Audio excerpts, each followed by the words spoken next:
Our concept on DIR and domestic violence case. जी हाँ दोस्तों, आज मेरा यही मोटिव है कि जो आपके डाउट है, जो आपके क्वेश्चंस है relating to domestic incident report and DV cases, उनके जवाब दे दूं और उनके जो आपके डाउट है उन डाउट्स को क्लियर करूं। तो फ्रेंड्स, मैं 10 वीडियोस बना रही हूं, पूरे कंटिन्यूअस में 10 वीडियोस बना रही हूं, जिसमें मैं ये बोलूंगी कि डोमेस्टिक वायलेंस होता क्या है, डीआईआर होता क्या है। उसमें मैं आपके कमेंट्स का जवाब भी दूंगी, आपके डाउट्स, आपके क्वेश्चंस को भी क्लियर करने की पूरी कोशिश करूंगी। तो उम्मीद करती हूं दोस्तों कि ये 10 वीडियोस आपके लिए फ्रूटफुल साबित हो जाए और आपको डीआईआर और डोमेस्टिक वायलेंस का कंसेप्ट क्लियर हो जाए। तो नमस्कार दोस्तों, मैं हूं एडवोकेट पूनम कोल। तो चलते हम आज अपने पहले डाउट सेशन की ओर।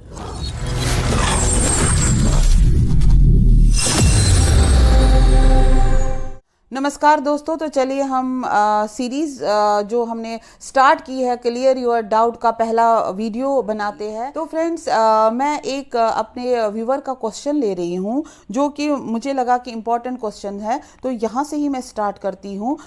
ये कहते हैं कि मैडम जी, ऐसे कितने ऐसे केसेस हैं जिसमें आपने डीआईआर को चैलेंज किया है, और क्योंकि ऐसा कोई भी जजमेंट नहीं है जिसमें पति पक्ष की जांच ना होने के कारण केस खारिज हो गया। ये कहते हैं कि पति पक्ष की जांच ना होने के कारण केस खारिज हुआ, ऐसा कोई भी मैटर नहीं है, कोई भी केस नहीं है।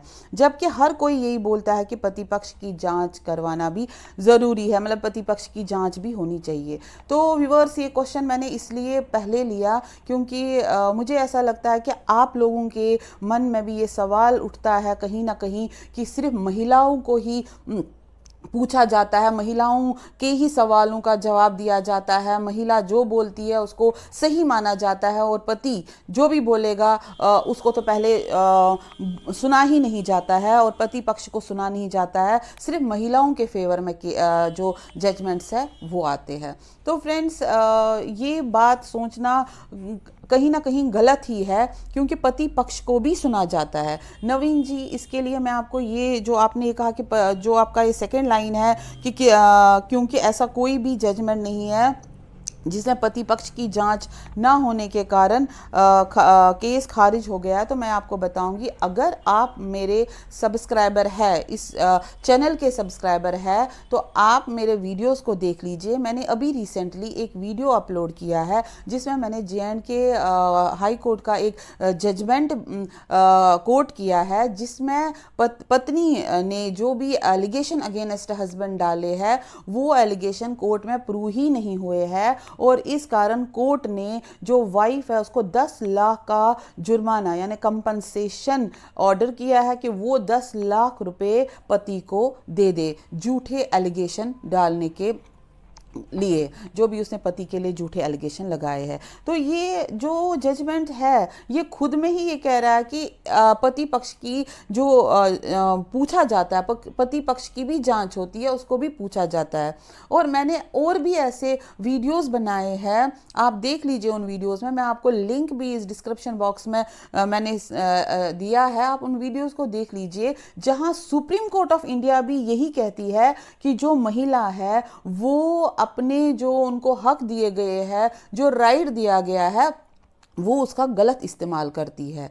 तो यहाँ पर भी कितने सारे जजमेंट्स हैं जो पति के फेवर में सुप्रीम कोर्ट ने दिए हुए हैं और वाइफ के अगेंस्ट दिए हुए हैं। तो वो सारे जजमेंट्स आप पढ़ लीजिए और समझ लीजिए कि पति पक्ष को भी सुना जाता है। लेकिन अब सिर्फ बात ये है कि पति को कब कहना है, कितना कहना है, कहाँ कहना है, इसका आपको पता होना चाहिए। क्योंकि अगर हम कोर्ट में केस आता है तो हर कोर्ट में 2 स्टेजेस होते हैं, किस स्टेज में आपको क्या कहना है, कितना कहना है, कैसे कहना है, जो एक वकील करता है, जो एक वकील साहब करता है, तो वो चीज़ आपको पता होनी चाहिए कि मुझे कब कहाँ क्या कहना है। अगर आपको वो समझ आ गया तो ऐसा कुछ भी नहीं है कि आपकी बात को सुना नहीं जाएगा। तो व्यूअर्स, आपको ये समझ आया होगा कि पति के जो पक्ष है उसको भी सुना जाता है, लेकिन आपको बस इतना ध्यान रखना है कि आपको कब कहाँ क्या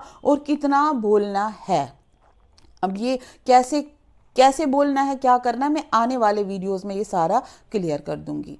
तो अब बात आती है आपके दूसरे जो आपने लाइन लिखी है कि पति पक्ष की जांच होनी चाहिए। ये जवाब तो मैंने दिया ही, होती ही है जांच, क्योंकि दोनों पार्टीज को जब कोर्ट में सुना जाता है at the time of evidence, तो वो दोनों पार्टीज को सवाल किए जाते हैं, तो उसी बेस को देखकर फिर जजमेंट आती है, यानी यहाँ पर दोनों पार्टीज को सुना जाता है। तो आपका जो पहली लाइन है, मैडम जी ऐसे कितने केसेस है जिसमें आपने डीआईआर को चैलेंज किया है? तो नवीन जी, मेरे को 20 साल हो गया है इस फील्ड में प्रैक्टिस करते करते, मुझे खुद नहीं पता है कि मैंने कितने केसेस किए हुए हैं, लेकिन मैं आपको सिर्फ ये बताऊंगी कि जो भी केस मैंने डीवी का किया है, तो मेरा जो आर्ग्यूमेंट का, तर्क का जो वो होता है, वो सिर्फ इस पर होता है, वो डोमेस्टिक इंसिडेंट रिपोर्ट पर ही होता है, डोमेस्टिक वायलेंस पर ही होता है। क्योंकि अगर हम डोमेस्टिक वायलेंस को ही नहीं देखेंगे, अगर हम इस बात को ही नज़रअंदाज करेंगे कि डोमेस्टिक वायलेंस हुआ ही नहीं है, तो डोमेस्टिक वायलेंस को ही अगर हम ये बोलेंगे डोमेस्टिक वायलेंस हुआ ही नहीं है, तो ही तो हम केस जीतेंगे। अदरवाइज तो हम कहाँ पर, हमें तो अपनी बात बोलनी है। तो इसलिए जो मैंने अभी रिसेंटली एक केस भी किया हुआ है जहां पर मैं पति पक्ष के तरफ से आर्ग्यू कर रही थी मैटर, और वो अपील में भी गया है और वो हमने जीता है, और वो जो केस है वो न्यूज़पेपर में भी पब्लिश हुआ था। तो वहाँ पर भी तो पति ने जीत ही लिया केस, और वहाँ पर भी मैंने जो आर्ग्यूमेंट किया इसी बेस पर किया कि डोमेस्टिक वायलेंस है कहाँ, कैसे डोमेस्टिक वायलेंस एक लेडी प्रूव करे। तो नवीन जी, ये सारी बातें आर्ग्यूमेंट्स की होती है, इंग्रेडिएंट्स की होती है कि डोमेस्टिक वायलेंस एक्ट 2005 में क्या क्या इंग्रेडिएंट्स होने चाहिए, क्या वो इंग्रेडिएंट्स महिला ने अपने कंप्लेंट में लिखे हैं। अगर वो इंग्रेडिएंट्स महिला ने अपने कंप्लेंट में नहीं लिखे हैं, तो आप उसका पूरा पूरा फ़ायदा उठा सकते हो।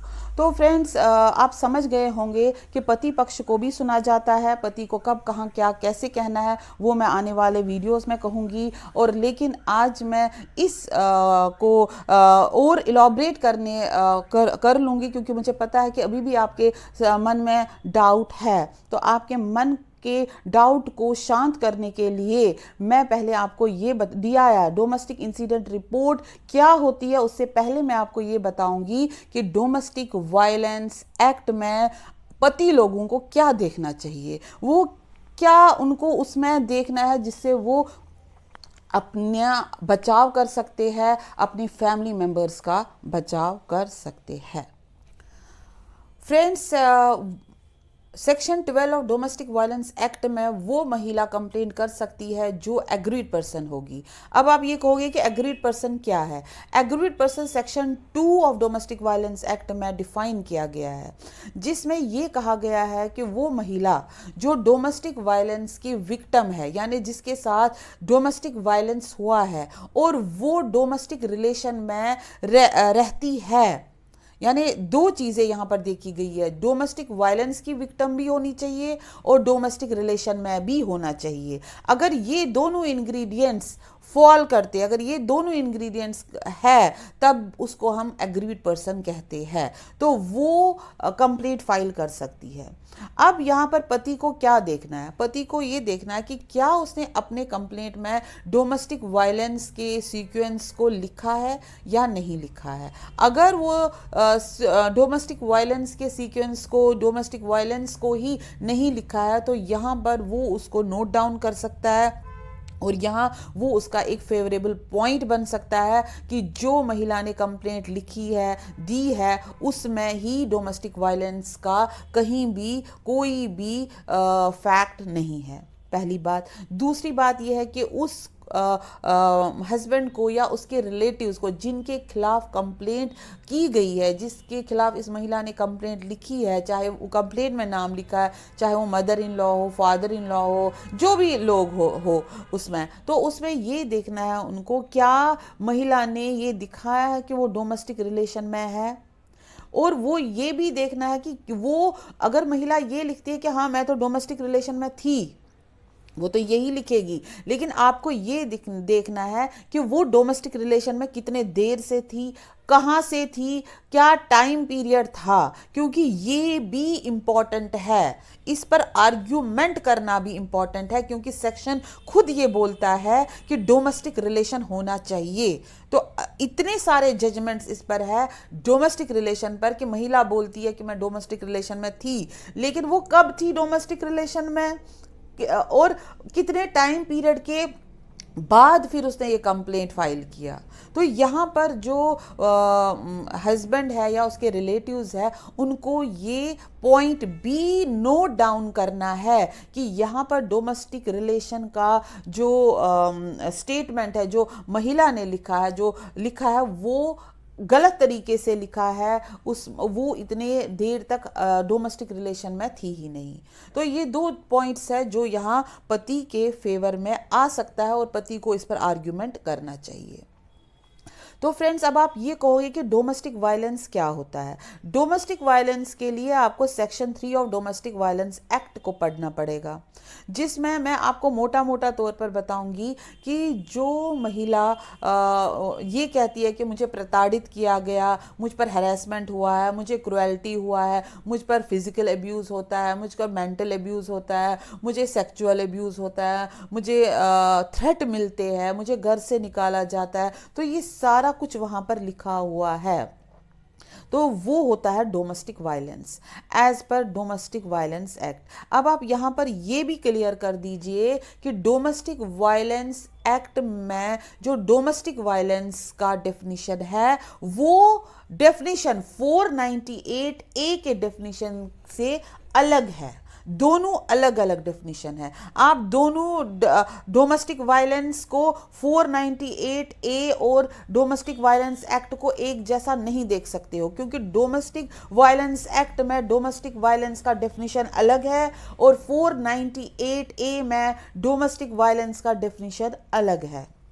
तो यहाँ पर आपको सेक्शन 12 में कंप्लेंट है, तो यहाँ पर आपको सेक्शन 3 ऑफ डोमेस्टिक वायलेंस का ही देखना है। और यहाँ पर महिला को अगर वो कंप्लेंट लिखती है तो उसका जो डोमेस्टिक वायलेंस होना चाहिए वो सेक्शन 3 ऑफ डोमेस्टिक वायलेंस पर ही रिलेट होना चाहिए। और यहाँ पर हस्बैंड या जिसके, जैसे मैं बोलती हूँ, जिनके नाम भी लिखे हैं कंप्लेंट में, उनको ये देखना है कि क्या डोमेस्टिक वायलेंस जो वाइफ ने, जो इस महिला ने लिखा है, उनके अगेंस्ट लिखा है, क्या वो डोमेस्टिक वायलेंस एक्ट में फॉल करता है कि नहीं करता है। देखिए, यहाँ पर मैं ये बताऊँ कि हस्बैंड को अपने बचाव के लिए इन पॉइंट्स को, जो आपको छोटे छोटे पॉइंट्स लगते हैं ना, इन्हीं पॉइंट्स को बड़ा बड़ा बनाना है कि डोमेस्टिक वायलेंस नहीं लिखा है कंप्लेंट में, और डोमेस्टिक रिलेशन कब तक थी, क्या थी, वो नहीं लिखना है, लिखा हुआ है कंप्लेंट में। तो इन चीज़ों को अपने बचाव में आपको बोलना है और इन्हीं से आपको, यहाँ से ही आपको स्टार्ट करना है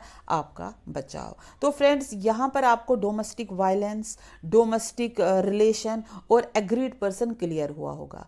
लेकिन अब मैं और भी एक बात आपको क्लियर करूंगी कि डोमेस्टिक रिलेशन क्या होती है, क्योंकि मैंने आपसे बताया कि कितने पीरियड में, कितना टाइम में वो रही है, वो भी इंपॉर्टेंट है। तो डोमेस्टिक रिलेशन का मतलब ये है कि कोई भी महिला, मतलब हस्बैंड एंड वाइफ की हम बात करेंगे, वो इकट्ठे रहते हैं, हस्बैंड एंड वाइफ एक ही छत के अंदर रहते हैं, डोमेस्टिक रिलेशन में रहती है, और जहाँ पर वो महिला ये बोलती है कि मेरे साथ डोमेस्टिक वायलेंस हुआ है, फिजिकल, मेंटल, सेक्सुअल अब्यूज़ हुआ है, तो वो कंप्लेंट कर सकती है सेक्शन 12 में। ठीक है, तो आपको हस्बैंड को ये प्रूव करना है कि जी नहीं, डोमेस्टिक वायलेंस हुआ ही नहीं है, जैसे मैंने पहले आपको कहा है।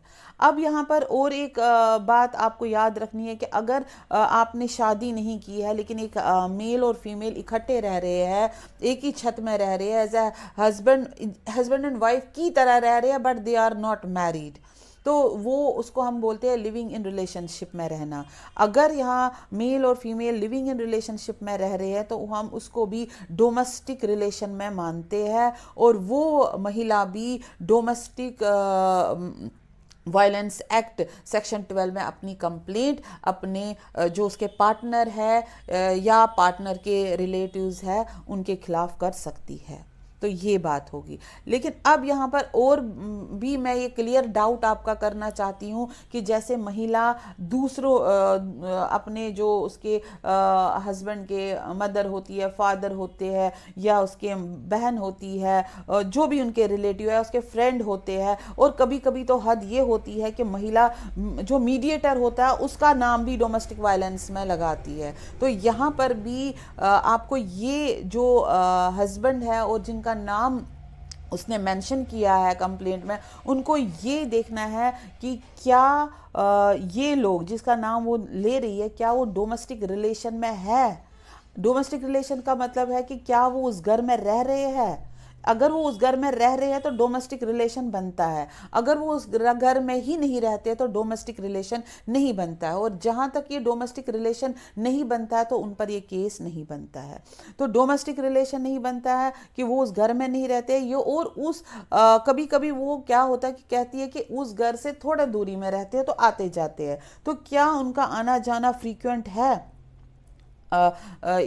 डोमेस्टिक जो घर है, क्या उनका आना जाना फ्रीक्वेंट है। अगर उनका आना जाना भी फ्रीक्वेंट नहीं है, वो बहुत दूर रहते हैं, डोमेस्टिक रिलेशन में भी नहीं रहते हैं, तो आपको क्या करना है, तो आपको इस बात का भी, यानी हस्बैंड को इस बात का भी फ़ायदा उठाना है कि वो डोमेस्टिक रिलेशन में जिन जिन का नाम इसने लिया वो डोमेस्टिक रिलेशन में है ही नहीं, वो वहाँ रहते ही नहीं है, इवन वो बहुत दूर रहते हैं। तो यहाँ पर डोमेस्टिक वायलेंस उनका जो डोमेस्टिक वायलेंस करने का तो सवाल ही पैदा नहीं होता है। और जब वो वाइफ अपने हस्बैंड के फ्रेंड्स पर भी करती है, फ्रेंड्स का तो सवाल ही पैदा नहीं होता है। यानी अगर वो ये कहती है कि फ्रेंड्स भी उस पर डोमेस्टिक वायलेंस करते हैं, तो आपका ये कहना है कि फ्रेंड्स तो डोमेस्टिक रिलेशन में आते ही नहीं है।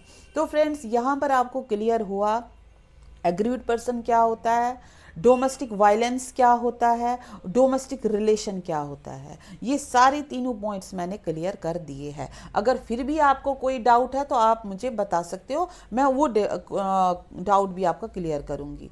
अब हम बात आते हैं DIR पर। डोमेस्टिक इंसिडेंट रिपोर्ट क्या होती है। Domestic incident report the main जो